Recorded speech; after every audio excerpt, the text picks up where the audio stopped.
नमस्कार, आप देख रहे हैं अनादि टीवी यूपी और मैं हूं आपके साथ स्वप्निल यादव। पश्चिम एशिया में जारी संघर्ष का असर अब भारत की ऊर्जा आपूर्ति पर साफ दिखाई दे रहा है।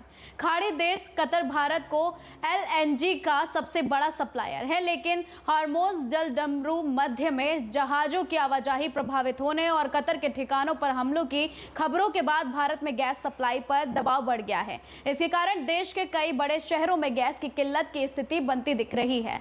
मुंबई के कॉमर्शियल गैस की सप्लाई प्रभावित होने लगी है और जबकि कोलकाता में सीएनजी स्टेशनों के बाहर लंबी कतारें देखने को मिल रही हैं। बेंगलुरु में स्थिति और भी गंभीर हो सकती है। बेंगलुरु होटल एसोसिएशन के अनुसार बिना किसी सूचना के कॉमर्शियल एलपीजी सिलेंडरों की सप्लाई रोक दी गई है। अगर जल्द समाधान नहीं हुआ तो शहर के कई होटल और रेस्टोरेंट बंद होने की कगार पर आ सकते हैं। National restaurant association of India NRAI भी सरकार से तुरंत हस्तक्षेप करने की मांग कर रही है। एसोसिएशन का साफ कहना है कि सरकार भले ही सप्लाई सामान्य होने की बात कह रही हो, लेकिन जमीनी स्तर पर सप्लायर गैस उपलब्ध कराने में असमर्थता जता रहे हैं। इससे रेस्टोरेंट उद्योग और छोटे कारोबारियों पर सीधा असर पड़ रहा है। इधर पेट्रोलियम और प्राकृतिक गैस मंत्रालय ने स्वीकार किया है कि पश्चिम एशिया के संकट से वैश्विक ऊर्जा आपूर्ति प्रभावित होने लगी है।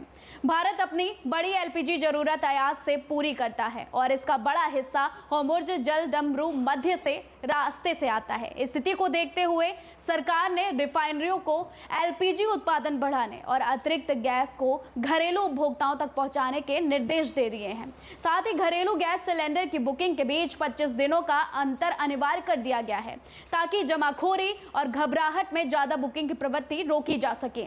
ऊर्जा विशेषज्ञों का साफ कहना है कि रसोई गैसों करोड़ों भारतीय परिवारों की रोजमर्रा की जरूरत से जुड़ी है। इसलिए सरकार की प्राथमिकता यही है कि अंतर्राष्ट्रीय संकट के बावजूद घरेलू उपभोक्ताओं तक गैस की आपूर्ति किसी भी हाल में प्रभावित ना होने दी जाए। इसी के साथ उत्तर प्रदेश में भी लोग पैनिक होने लगे हैं। कानपुर, अयोध्या और इससे जुड़े आसपास के कई जिले जहां लोग एलपीजी संकट को लेकर परेशान होने लगे हैं।